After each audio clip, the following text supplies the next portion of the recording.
Good morning, good morning, good morning, good morning mga idol! Welcome back to the Kuya Pip. Magandang araw po mga idol.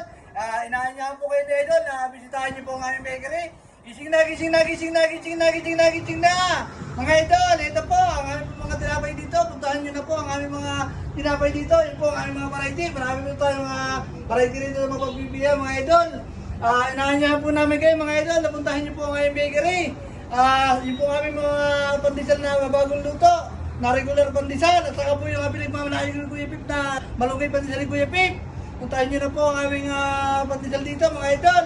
Saka po yung aming mga pagkain dito. Ayan po, napakarami po.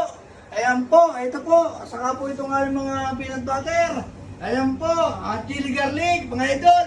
At saka po nga pala mga idol, may babawag po kami luto rito chicken and potato. Ayan po, mainit-init pa po mga idol. Napakalakas po nito sa amin mga idol. Puntahin nyo na po ang aming bakery mga idol. Marami po itong mga pagkain, mga tinapay. Marami po tayo magbibili mga idol. Kaya mga idol, ano ba natin nyo? Gising na mga idol. Punta tayo yung bakery. Maraming salamat mga idol. Salamat po. God bless po sa atin na. Salamat po.